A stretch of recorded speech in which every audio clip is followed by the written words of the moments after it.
Good morning, everyone. Respected sir and my dear friends, myself Joel Sasidharan. Today, I would like to give a small presentation on the topic ethical issues in HRM.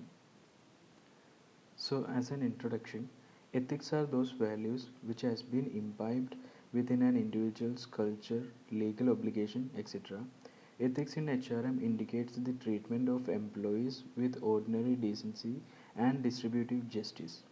Ethics in HRM basically deals with the affirmative moral obligations of the employer towards employees to maintain equality and equity justice. Ethics are more principles that govern a person's behavior or the conducting of an activity.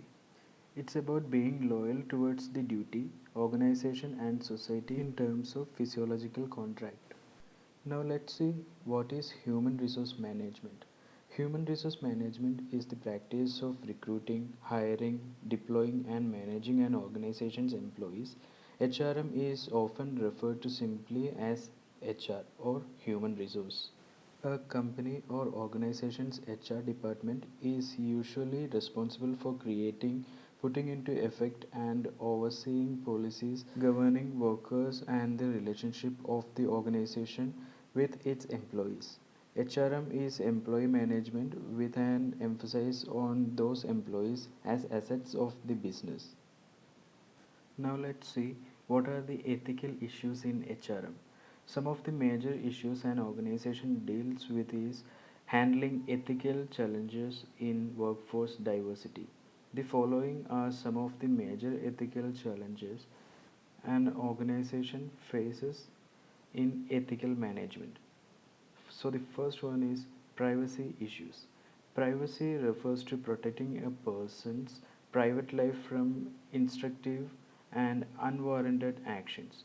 The employee believes that his or her religious, political, and social beliefs as well as personal lifestyles are private matters and should be safeguarded from being snooped or analyzed. Exceptions are permitted grudgingly only when job involvement is clearly involved. Now let's move to the second point safety and health. Industrial work is often hazardous to the safety and health of the employees. Legislations have been created making it mandatory on the organizations and manager to compensate the victims of occupational hazards. Ethical dilemmas of HR managers arise when the justice is denied to the victims by the organization. Third point is restructuring and layoffs. Restructuring of the organization often result in layoffs and retrenchments. This is not unethical if it is conducted in an atmosphere of fairness and equity and with the interest of the affected employees in mind.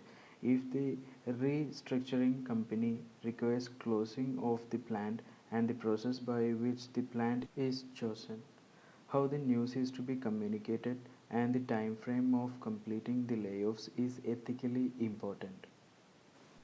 Restructuring activities in the past several years and the layoffs that have resulted cannot be considered unethical as such.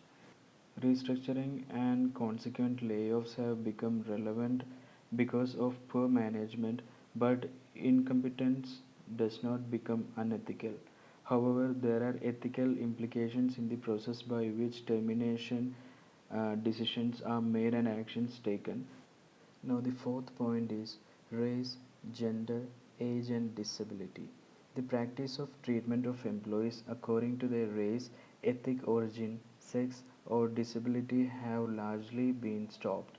The framework of laws and regulations have evolved that has significantly improved workplace behavior.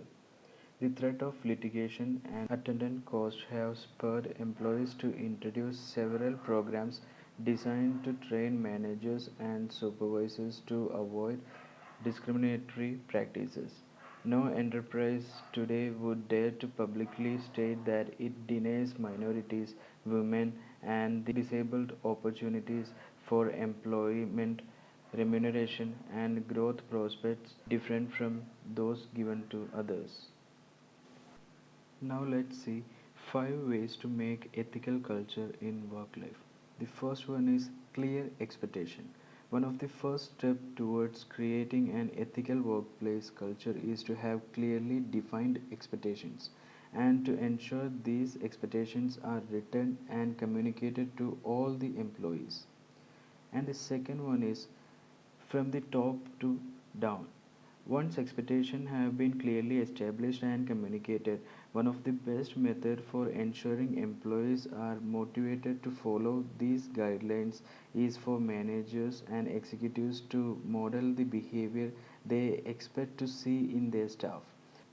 This includes ensuring rules are enforced and finding opportunities to discuss ethical dilemmas in daily business.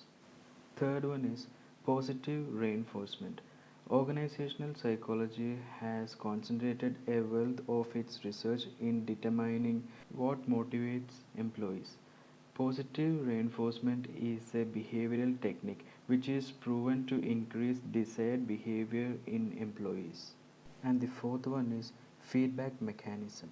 Part of ethical behavior is doing the right thing. This includes being aware of situations where colleagues may not be acting ethically and are not following the written codes of conduct. Organizations should ensure they have a clear feedback mechanism in which employees can report unethical behavior in the workplace. And the final one is training.